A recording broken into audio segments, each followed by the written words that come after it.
All right, let's talk about snakes. Again, probably one of those things that aren't a whole lot of people that ask about them, but when they do, they're really concerned. And there's a lot of misconceptions too. And so I thought it'd be good to talk about these a little bit. Again, we want to look at all the different things that we can do to control snakes.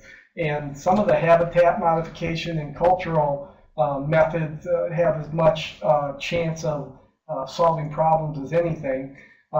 There's a lot of times that people that have continuous snake problems have attractions. There's things there that are making the snakes want to be in that area. Sometimes it's as little as shade, but sometimes there might be a lot of mice around because of the things that they're providing.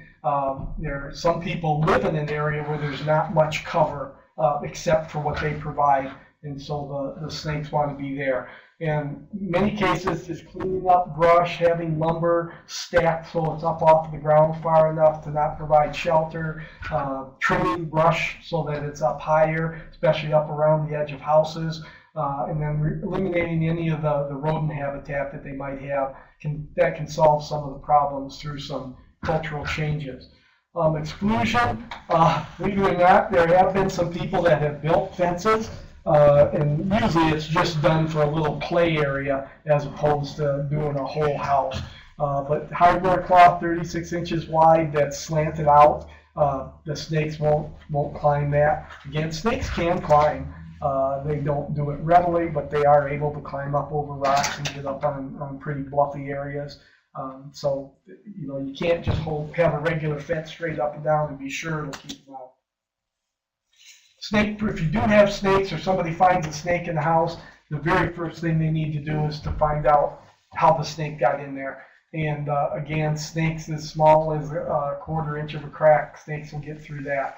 The injectable foam works good again, but don't forget about if the snakes were getting in through those little holes, probably rodents are doing the same thing, and they need to be eliminated as well. One of the things that can work real good is just using some screening or something. Some of the old houses that have rocks might have to have concrete mortar put into the joints, because those are the kinds of buildings that attract the snakes. Repellents, there's a lot of different ideas, old wives' tales again, they call them, that are out there. Horsehair rope, ultrasonic devices, oils, all those things.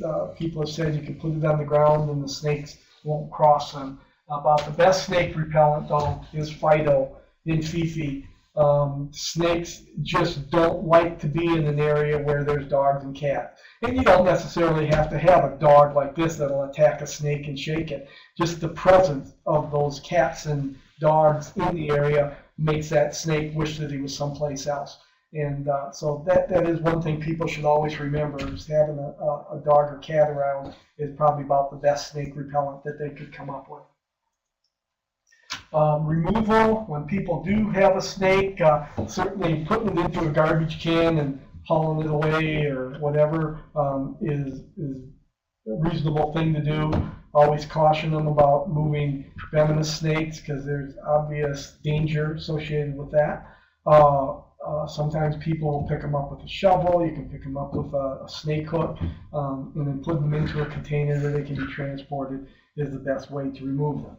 Outside. But when you have a snake inside, it can be a whole different deal. Snakes that are inside, to remove them, if they crawl under something, the shotgun's hard on the plumbing. It's often very hard to get a shovel or something in there. They just seem to crawl in deeper. And if you do have a snake that you see in the house and then it disappears and you can't find it, using glue boards can work real good. The principle of the glue boards is that snakes crawl along the edge of things. Even out in the wild, they don't go across an opening as much as they follow the rocks and the brush and the stuff around the side of it. So when snakes do that, they follow along the wall. I actually developed this method almost 30 years ago now, and had it published and everything. And when we were testing it, we had snakes in a water tank, a big water tank, and we put them in there with the glue boards, and that's how we developed it. But what I first thought would happen is one, that the snakes would touch it and not like it and pull back, and two, that the bigger snakes would get off of it real easy. But the fact is, when a snake encounters a glue board, they go up to it, their chin touches it, and instead of pulling backwards, the rest of their body goes on past their chin, and they're stuck on the board. The larger the snake, the more surface area there is to get stuck. And we had snakes as big as 6-foot diamondback rattlesnakes that were on glue boards, and we never had any of those get off. The only snake we ever had get off was called the Texas blind snake, and when it gets really excited, it exudes a slime, and that slime is like what's on a night crawler, and he got off. That's the only one that we've ever get off. There's this little 6-inch snake. However, that Texas blind snake is what allowed us to show that this was a non-lethal method. What happens when the snake gets on the glue board and they're getting stuck, and we had to sit there and watch them because we had to evaluate the time and what they did and their behavior. And I'm looking at them, and their jaw gets stuck and it comes unhinged, and their eyeballs stuck on the ground. I thought, oh, the snake lovers of America are not going to love this new method.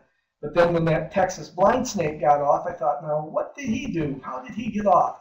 Make a long story short, we found out that you can put regular cooking oil just from the bottle, dump cooking oil on that glue. It allows the snake to break loose. He plops off, and everything is fine.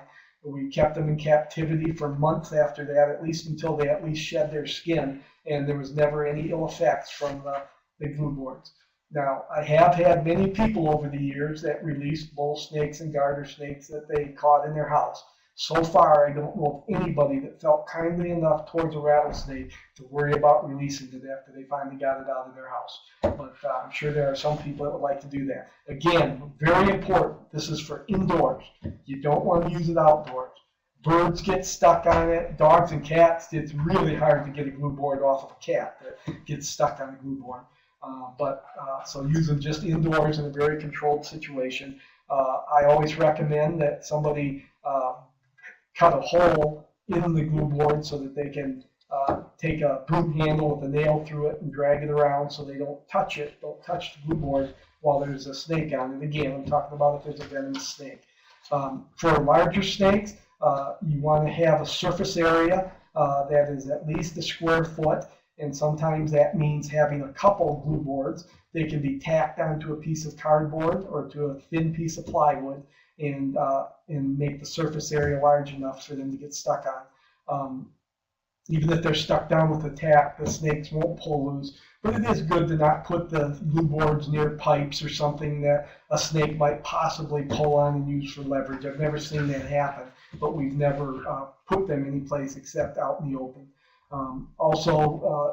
If it's a real large snake that you know you're trying to catch, it's probably a good idea to tack the whole thing down so that he doesn't drag it around and get dirt and furniture all over the glue board itself. By the way, they do sell some glue boards that are on trays, and the glue is in that tray. Those don't work as good as the glue boards that are just painted onto cardboard. That lower profile works a lot better on the cardboard. On the trays, they need to go up over the side of that plastic, and it will still work. It's just not as flat. It doesn't work as good. All right, so that's the snakes. I'm going to show you a couple things on the snakes. Let's move over to the big screen. That's the right stuff. Yeah. Okay, these are the glue boards that I was talking about. These are the ones that are in the plastic trays that don't work as good just because they're real thick. Okay? The ones that work best are the little ones that are on cardboard. They're about like just the thickness of cardboard. And you can take, as I said, a piece of plywood or cardboard, make a surface area that's about a square foot, and tack these down, or I've even taped them down. And then you take the covering off of it, and you have the glue there. You don't need to bait them. You don't need to worry about having an attraction. It's just the movement of the snake that's going to cause them to be there. And that works about as good as anything for getting rid of the snake. Any questions on snakes?